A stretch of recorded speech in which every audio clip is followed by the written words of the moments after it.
Guys, so it's been a pleasure having you here. Thanks, Chris. Thank you. Thank you ever so much for coming.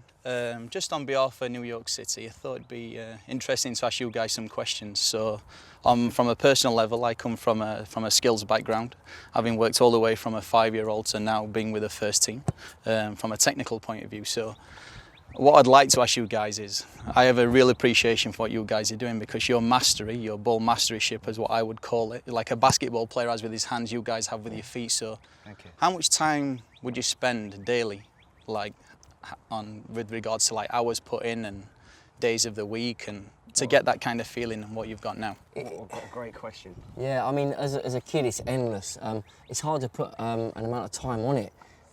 Growing up, it was just any spare time you had. Once the homework's done, I remember my friends would go home and play computer, and I had no interest in that. So I would go out on my own and just practice my ball skills for hours on end before I mastered one skill and then move on to the next. Yeah, same for me. And what I will say is, I think one of the reasons why we've been so successful is because when we were younger, we did put the hours in, and not just on one specific skill. So there's a lot of players who, they've mastered the art of shooting, but their passing might be a bit questionable, their touch might not be the best. Whereas we would spend hours and hours practicing every different art form within the beautiful game of football. Apart from fitness. Apart from Which fitness. is why we didn't make it. Fitness. Yeah. Okay, so the other side of that question is then, like, for me, it's like cross-referencing. So you guys hold the mastery, and everyone said, oh, it's all very gimmicky and it's all about juggling and stuff like that. But for me, the two translate. So like, why not have them kind of skills? You know, as a young, why not have them exciting skills that you can practice and you can do? You know what I mean? So people say they're not transferable, but to me, it's an argument that there is no argument. Of course, they're transferable. Everything's transferable. So it's like a golfer going around the golf course with only one club. You guys, you can shoot, you can do all different things with different parts of the feet. Your ball flow works excellent. You're juggling. So, like you said, you just moved from one thing to another. Yeah, that's right, and I totally understand where you're coming from. We get that a lot, to people saying like, oh, the juggling stuff, you can't use that in a match, it has no good, why are you practicing it, why are you doing it?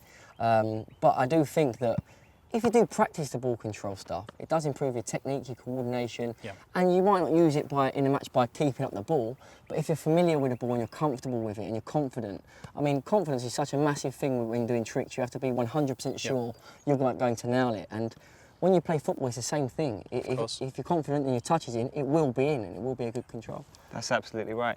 I mean, we do understand both arguments. We don't look at ourselves as freestylers within that box. We can freestyle. We would like to think that we're quite good at freestyle, but it's much... We came from playing background. Yeah. I played at Spurs, Arsenal, and played through the youth setup, and then went into semi-pro football and decided to stop that to go into the freestyle, because we felt we were much closer in the world, closer to being the best in the world at tricks rather than playing. But now it's just techers. Yeah. Football freestyle is one small percentage of all-round techers.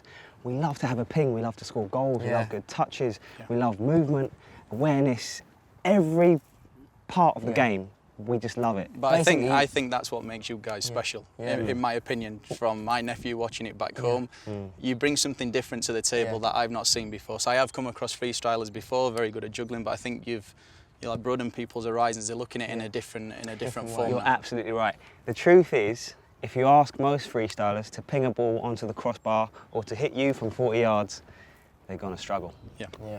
But the thing is, I can tell that you appreciate the skill element of the game and what we do, because the sessions you put on, it was so enjoyable and so fun. I was thinking, like, I need you as a coach for us when we go and play football. Because it's basically putting yourself to the test, but you don't realise you're doing it because you're just having fun. I mean, that head tennis game there, or the challenge thing, I've never seen this before, but I didn't want to stop it. I did not want to stop. And neither did David or Andrea. They wanted to stay, they wanted to keep doing it, because it's enjoyable and it's working on your technique. So with regards to tools then, because this is a big argument for grassroots football, is you don't need all this accessibility to have a fantastic pitch or a soccer tennis net or like a carpet to play on.